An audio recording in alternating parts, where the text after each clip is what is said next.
Lisa অবাক হয়ে যায়। লিসা বলে, তুই তো জানিস বাবা তোর আর আমার বিয়ে ঠিক করতে চলেছে, এখন আমাদের পুরো পরিবার তোর পাশে থাকবে, এটাই তো খুব স্বাভাবিক।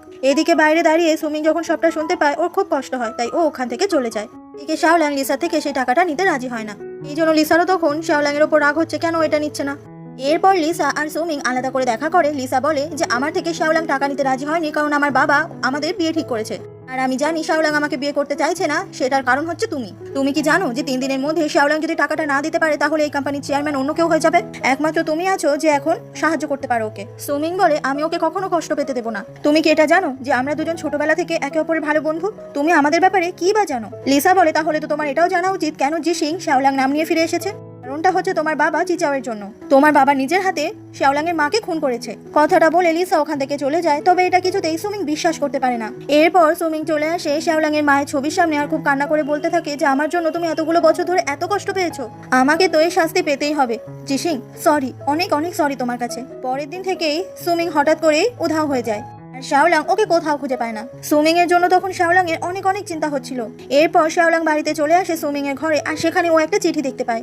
চিঠিতে লেখা যে আমি জানি তুমি আমার জন্য এতগুলো বছর ধরে অনেক কষ্ট সহ্য করেছো, আমার বাবার জন্য তোমাকে অনেক কষ্ট পেতে হয়েছে, আমি তোমাকে জিসিং বলে ডাকি সেটার যোগ্য নই আমি।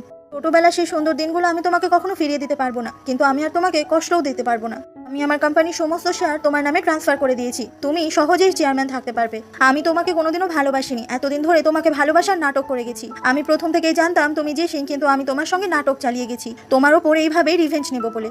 আমার খোঁজ নিও না আর কখনো, কারণ আমরা দুজনে শত্রু। চিঠিটা পড়ে খুব কান্না করতে থাকে শাওলাং। শাওলাং বুঝতে পারে ওকে রাগানোর জন্যই সুমিং এই কথাগুলো বললো। এরপর সুমিং চলে আসে জিয়ানের সঙ্গে দেখা করতে, আর তখন ওদের কথা জানা যায় যে সুমিং নিজের শেয়ারটা এতদিন জিয়ানের নামে করে দিয়েছিল, আর সেই শেয়ারটা এখন আবার সুমিং চায়। কিন্তু জিয়ান এখন কেন সেই শেয়ারটা দেবে? ও তো এমনিতেই শয়তান ছেলে। জিয়ান তখন ওষুধ মেশানো ড্রিঙ্ক দিয়ে বলে, এটা যদি তুমি খাও তাহলে আমি শেয়ার দিয়ে দেবো। সুমিং তখন সেই ড্রিঙ্কটা খেয়ে নেয়, আর তারপর আরো অনেক বেশি ড্রিঙ্ক করতে থাকে।